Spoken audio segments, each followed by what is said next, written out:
I'm Genevieve Randall with Nebraska Public Media. So pleased to support Lincoln Symphony Orchestra with these pre-concert chats.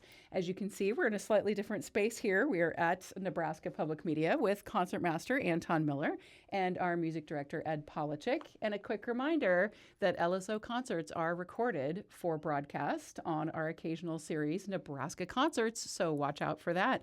Well, we have got a great concert to talk about here in this pre-concert chat titled Love, Loss, and Eternity. Oof. Big concepts, you guys. I'm Not excited. small. Not small, not A small. little bit heavy. This is, depending on when you're watching this, this is coming up Sunday, November 24th at the Lied, and that is 6 p.m. since it is on a Sunday. And three big pieces. We've got the Prelude and Liebestod from Tristan and Isolde by Richard Wagner, Tod und Verklärung, a tone poem by Richard Strauss, and Anton is being featured on this Sibelius violin concerto. Oh Very my excited. gosh, I'm so excited. Yeah, me too. So, as we've said, there's some kind of potent topics in this Yes. Truly. being covered in here.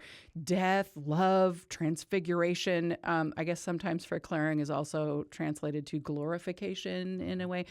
These topics, honestly, seem sort of specific to the time. It's this passion, this intensity, the drama of romantic music. Would you agree with that? And, Oh, and how yes. is it expressed in some of this music? You want to start with the Sibelius? You know, it's an interesting program because Sibelius being a Finnish composer, and I always ask the soloist what he or she would like to perform, and then I build a program around that. And it's a little bit tricky when you think about a composer like Sibelius because he is a giant and he's kind of unto himself in his innovative style of writing and what he did Right, with when you're music. trying to pair with him, Yeah, it's how that's do you- not an easy pairing to do because he stands by himself so well. So well, Yeah. and you know, and I didn't want to do a very heavy Sibelius symphony on the second half. So you know, how do you kind of make that work? And for me, it was that kind of very ethereal, emotional, as we were just talking about, high Germanic, high romanticism. Works with Wagner. Can I say there's nothing subtle about this program? Yes. I mean, that's Yeah. the thing is it takes you and it grabs you. That's the thing that I feel from the concerto is that it takes you on a journey that is incredibly deeply emotional. Exactly. And every part of it gives you something. There are different emotions. There's, you know, the excitement of the last movement. There's the gorgeousness of the second movement. There's the sort of, again, the journey of the first movement through the cadenzas and all of that stuff. And when you talk about a cadenza, and- that is a cadenza. and that it first also movement. shows off the violin to the extreme. I mean, it has stuff in it that is just like if you have never played the violin or tried to play the violin and you hear that and you watch somebody do it, it doesn't seem like it's humanly possible. That you could do something like that. So it has all of those extremes to it. And I think this program Has those that same with- extremes. and for the orchestra too, to play all those Absolutely. pieces. I mean, these are Absolutely. these huge orchestras and you know, like the orchestrations are big. Big. And you have the sound divisi of qualities are- strings, you know. Oh yeah. It really is, and that's how this program actually came about. And I'm very excited about it because It's a really cool program. It's a cool program, and I've been wanting to do this particular tone poem of Richard Strauss, Death and Transfiguration, for many years. And we did do the Don Juan years ago, and we almost did the Till Eulenspiegel, but the tornado. There was a tornado. So we never got We to never the got end to of the the second program. half. That must have been a May concert. Yeah, you're right. And the amazing thing about this also is that a person like Richard Strauss was only 24 when he wrote this kind of very out there subject at 24, writing about death and transfiguration. Well, we can talk about that a little bit later. But the Sibelius, I think, sets actually the whole program up exactly the way it's supposed to be conceived. Yeah, I want to come back to the tone poem for just a second. Yeah. You mentioned the cadenza, and so I have questions. So first of all, a little definition for non-musicians: the cadenza is the part where the orchestra backs down and you get to shine. The solo riff, yeah, solo yeah, yeah, riff, yeah. right? In the Yeah. middle of the movement. In the That's middle of the right, movement. right. So cadenzas can be improvised. They can be written by the composer. They can be written by other people. What's the story of this cadenza? And this cadenza is, to me, it's really interesting, the process that a composer goes through and how a concerto or whatever piece of music they're working on can change. And originally, my understanding is that he actually wrote 2 enormous cadenzas for the first movement. So there's the original version that he didn't finish until right before the performance. So the poor guy that had to play it didn't have enough time to really learn it. Who was not really a soloist, right? I He think was that's right. I think he was a teacher at the conservatory. I think he was a good violinist. I But think he just was. didn't have time. Well, and please, I mean, this music is way beyond the scope of really most people. This is why I love doing it with our concertmaster. I called Anton Miller my maestro because it's one of the greatest gifts that we have from within the orchestra to show what we can do as a symphonic orchestra and what this man can do as a great artist and a soloist. Well, and I think the cadenza part of it it's really fascinating because there are great violinists that have written cadenzas for certain concertos that they almost have become part of the concerto. The Chrysler cadenza is just and the Joachim cadenza and all these different violinists that wrote these cadenzas, and so you kind of have to figure out, do I really want to do something new that the audience, like, they're going to be so used to hearing a cadenza that they love? So a lot of times on those kind of pieces, I'll go with what's sort of the standard cadenza that everybody likes to hear. The traditional. On the other hand, I really enjoy writing my own cadenzas for especially concertos that are new concertos that people don't know so much, because that's really interesting. I can do things on the violin that maybe other people wouldn't know to do or wouldn't think to do. So, or our composer might not think to do that. But in Sibelius's case, I think he had a really, really strong idea about what he wanted the cadenza to be, and that cadenza serves as a link between different parts of the movement. So it actually goes through a harmony and goes through melody that bring you to a certain point in the. So that it makes total sense to me. What I want to know is, what did the other cadenza do? Like if he originally wrote another cadenza. I don't know the other version. Well, and it's only been performed a couple of times. Right. You have to get the rights to do it, because he went back, and I think he spent a year or so revising it. and then he came back with a smaller piece, which just is. But It's mind-blowing, I kind of am looking, since I've been working on it, and I'm really fascinated by it. I'm thinking that, and I don't want to do it now because I don't want to be influenced for our performance coming up. Right? I don't need distractions, but I kind of want to then just explore and see what it would take to actually get permission, and then look at the rest of it and see if If maybe it could that's be something- incorporated. If maybe I would want to do it and find somebody that wants to do it. What's interesting, Which I think is That interesting, really, right? It's it a would totally make it a different whole piece. different experience. What I yeah. kind of find fascinating about this particular work is with a composer of the caliber of Jean Sibelius, this is the only concerto he wrote. Yeah. The only one in his entire. He wrote a few other things for soloist and orchestra, but this is the only concerto. And the first movement is in what is called sonata form. And sonata form is really basically just 3 parts: the exposition, which is laid out, then the development of that exposition, and then the recapitulation, which comes back to the reference of the exposition. The cadenza actually serves as the development section of the first movement, and I crazy. find it's crazy is right. I mean, it's totally the different form. it's off. It's just kind of off the charts in that. Can we just say, since we're talking about Sibelius, can we just say that he, during his lifetime, was a rock star? Yeah. Like, people yeah. loved him. I think there was. I read something somewhere that I don't know. There was New York Times or what it was that did a poll of Americans and to who their favorite composer was, like in the 1930s. It was Sibelius. Sibelius. Like, Wow. that's incredible, right? That's so cool. I think it's great. Yeah, I mean, in his fabulous. time, Yeah. he was, and I think they're again sort of delving into things about the times and when he lived and what he wrote, and the fact that he. This is late 1800s, and the fact that he was so nationalistic Right. for Finland. And Right. so he was a really major person, just a figure, not just musician, but a figure for nationalism in that part of the world. Exactly. And that was a very important thing. And I think people responded to that. I think his audiences responded to not just the music that he wrote, but the implications of it. And music can also have this kind of coalescence of what's going on at that period of time in history, whether it's socioeconomic, whether it's cultural, whether it's political, whatever is there, and so you can use it almost as a vehicle and a reference back to what was going on back then. And that's what I find fascinating about all music. I mean, throughout all of the various periods. And to me, that ties in with all of this passion that was going on, the That's nationalist right. writing and all of Exactly. that stuff. Yep. Well, so I want to reserve time for some fun stuff because I think it's always cool. We need fun stuff, definitely. Fun stuff, right? To get into a couple of things. But briefly, what kind of tone poem is the Strauss? Because different composers come at tone poems differently. Some are more programmatic. There's like a definite, like in Till Eulenspiegel, there's a laugh. Right. Till's laugh is in the clarinet. It's, Right. Super like literal. Yeah. So Right. what do we get in this particular tone? This is actually one of my absolute favorite, not only tone poems, one of my favorite pieces of music.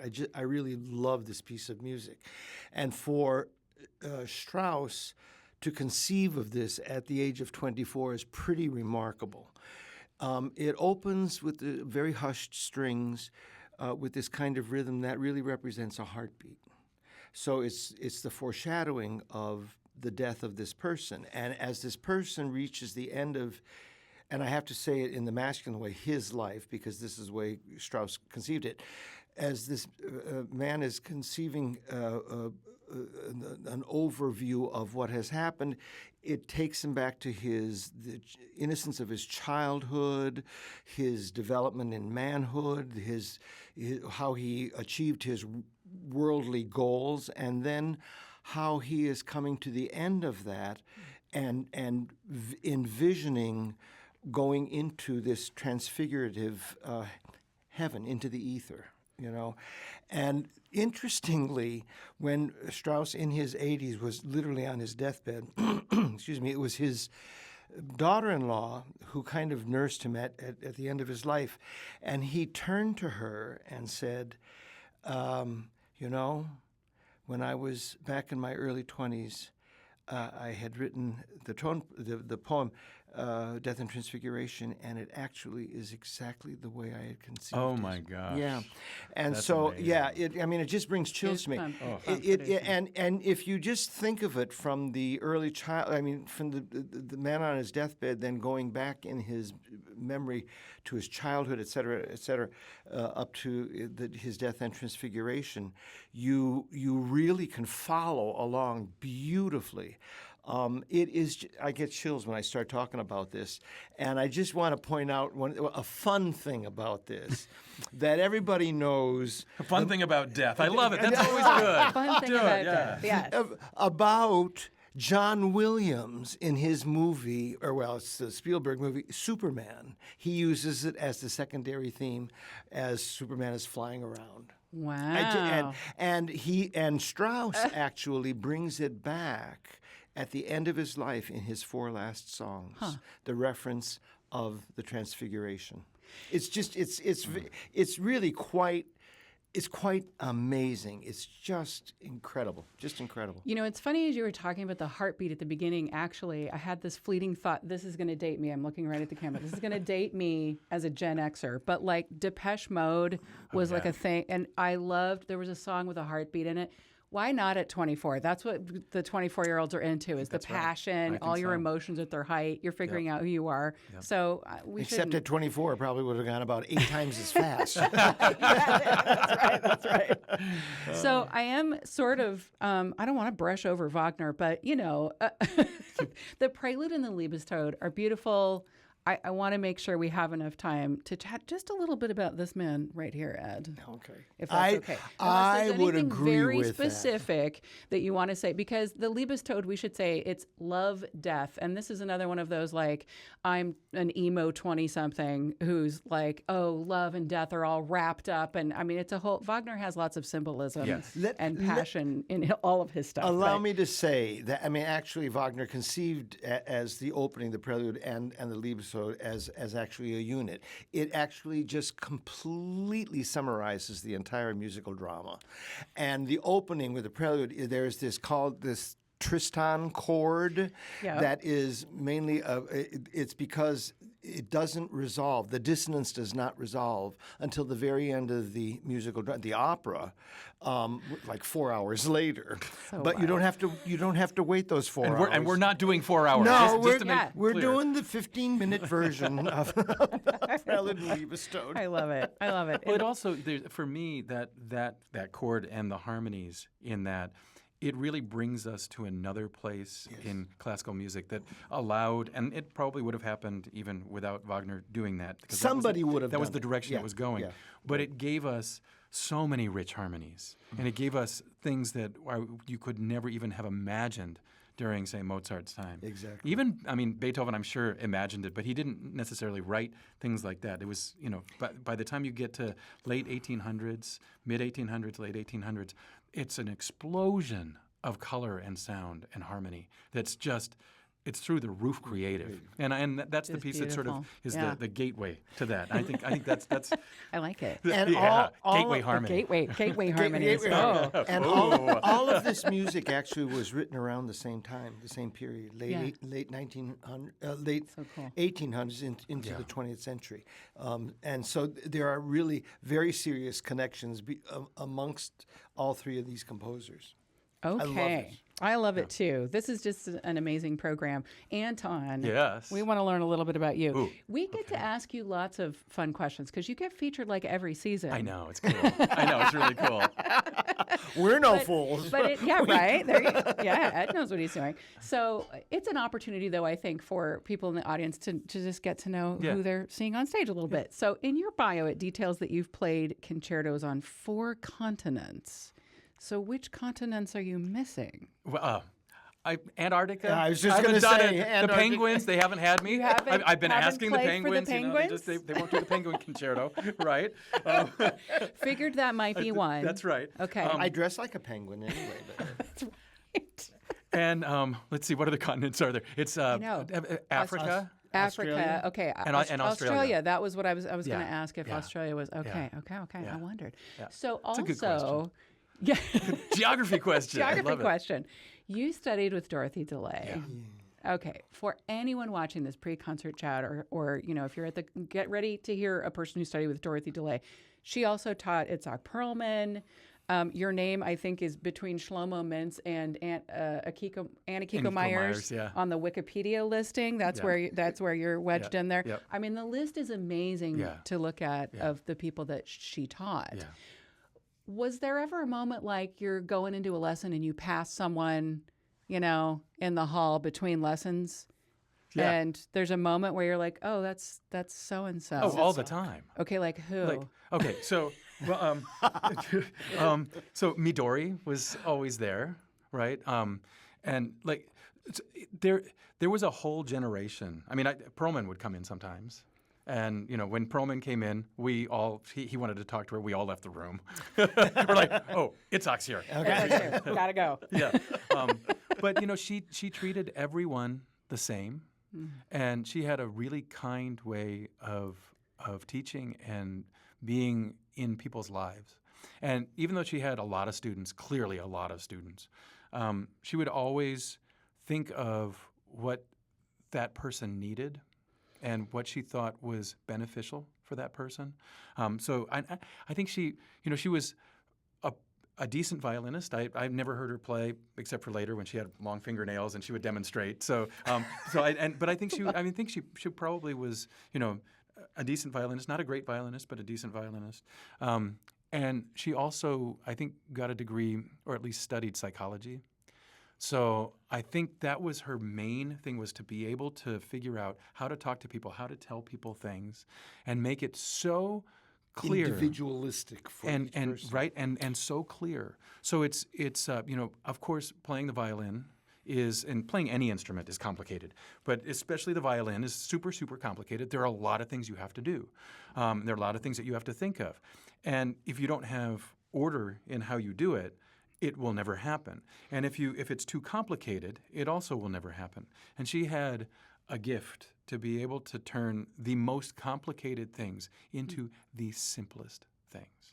So that's a true That's so gift, and she cool. would say it in ways that was just sort of Matter of was- fact. and very sweet. Sometimes she had a way of talking to you like you were, even if you were like a 25-year-old, like you were a 4-year-old. So there was a little bit of that, and she would one of her favorite things is she would look at you and say, "Now, sugar plum." It was like, sugar plum? I'm 25 years old. When was the last time somebody called me sugar plum? but it came from a beautiful place. I also think, and there are people, and this is just a sort of stories about her. I got a lot of lessons because I sort of waited for her. She was not able to stay on time. So she actually was always late, and isn't it ironic that her name was Delay? Delay. Right. So Dorothy anyway, Delay. so but she, I but she never was, thought about that, But but- she was always late. But I would always wait around, so I would get these wonderful lessons sometimes at 1 o'clock in the morning, and other people were discouraged by that. So there were a number of people that didn't feel like they got things from her. And the other thing that I think is very important to say about her was that if she felt that what she would say wouldn't help, she wouldn't say anything. So there were people that went in to play for her, and for whatever reason, she would say, "Thank you very much." And they would come out thinking, well, she has nothing to say. She can't help me. And so, but I believe it's because she actually wanted to give you things that you could use. And she recognized that what she had to offer was not what that person needed. So I think that's a really Wow, what an important thing. amazing She wouldn't experience. she wouldn't say things just to say things. She wouldn't Yeah. like try to give some kind of, it was just very specific. If you needed something, she would give it to you. So I have a lot of respect for I her. love that. Oh, That's thanks she for was an sharing amazing, about amazing your person. teacher, because Yeah. that's so amazing. And every teacher is different. So Every teacher is different. I had to be curious about your I lessons didn't with know Dorothy any of that Delay. about Well, and- Dorothy and, you know, Delay. so I- I'm- it's- this- You're I learning find this something very new. special. Well, and I think there are awesome. there are teachers that inspire you in different ways, and there's something about her belief in what her students were doing, and sort of the way that there was no oh, you're not doing that right, or it was all in a very positive way, and I think that support, especially for me, coming from someone who had taught.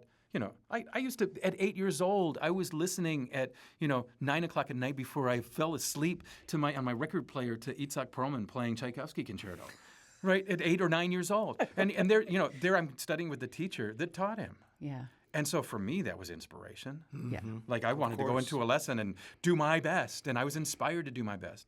And I think maybe other people weren't necessarily inspired by the way that she taught. So there are people that maybe, but I think most of the students that studied with her, they really did get a lot out of what she had to offer, and she had so much to offer. I still That's use so all the stuff cool. that she gave me. Still use it Beautiful. all the time. That's beautiful. And now we get to hear you. Yes. Through her teaching, we That's get right. to hear a little bit of her in you, That's as right. well as all the other teachers you've had, Yep. and a collaboration between you two, who Which have is been always amazing. fast This- friends. This is a Yeah. unique thing that you It guys is. have. Not every orchestra has truly- this Yeah. relationship That's right. here. This truly is a most unique. I don't think there's any other orchestra, certainly that doesn't have we have a relationship that is unlike any other. I totally Yeah. agree. I mean, people and it's have on to have- so many different levels. Yes, it is. Yeah. Yeah. And I think that's what makes it so complete in so many ways. And I know sounds maybe a little ridiculous, but I've considered Anton my muse. And he knows he's one of the few people in the world that can really ground me. because I can just go right off the cliff. I mean, look out, you know. That's power, Anton. I do my best. When he's going 90 miles an hour, it's not easy. And he's like reeling me in. Come you back, know, Ed, come back to us. But and that is, I find, incredibly special. And it's also what you were talking about with. Do you call her Madam or Miss DeLay? Miss DeLay. Miss DeLay. Yeah. And I have actually a funny story about that, but for another time. How you absorb and take in all of that information to build, and then how you then share it with whether it's the listener, your students, the people that you play chamber music with me. I mean, I've learned so much from this man. I mean, it's really amazing. Can I say a quick thing that just on that topic, which I think is super important, and it's something that I sort of marvel at kind of how it all works. That playing the violin, my ultimate idea in playing the violin is to communicate and connect with the people that I play for. So that's why when I play here, because I love the people in Lincoln, it's way more special in many ways because I know people. I mean, it's not that other concerts I do my best, but when you actually know the people and you're communicating in that way, it's different. But then moving backwards from the whole process, it's just an interesting process to me that, over the years I've realized that how it all works, that here I am working on a piece that I'm doing all the stuff that one needs to do to have to actually play it. And while I'm doing that, it's the most selfish thing I can imagine because I'm working on what I'm doing and I'm in there and I'm in this box doing this thing. But while I'm doing that, I always have in my head, I'm doing it because I'm going to be playing it for my people. And so there's this interesting thing that happens that as I'm working on it, I'm thinking about what I want to hear and what I want it to be, but I'm looking at it through the lens of what do people want to hear and what is going to communicate to them. And that's what also communicates to me. So there's this really interesting progression that all the parts are always there, but I have to work on certain parts that intrinsically are just me doing it without anybody there. And then I have to make that transition to actually have the thing that is the whole reason that I'm doing it. I think to me that's a really interesting. What a It's really dynamic, interesting. right? What a dynamic. That's amazing. We've had an arc and a transfiguration and Oh, we have. in all kinds of ways. At least here. we This haven't is had any great. deaths. This is Yeah, I great. was just going to say. Yeah, right At into least I that. hope not. But you, fair listeners, will have a great experience with this concert called Love, Loss, and Eternity, featuring Anton Miller-Hare, concertmaster for LSO, on the violin concerto in D minor by Jean Sibelius, and our great maestro, my beloved Ed Polachek, That's who so is sweet. Thank you. who is leading the Wagner and the Strauss pieces on this concert as well. Depending on when you're seeing this, coming up Sunday, November 24th at the Leeds Center for Performing Arts at 6 p.m. Thank you so much, you guys. This has been a wonderful. pleasure. Thank you. Pleasure is all ours. Should and we the smile and privilege. wave at the camera? Yeah. It's Okay, different, yeah. we can do that.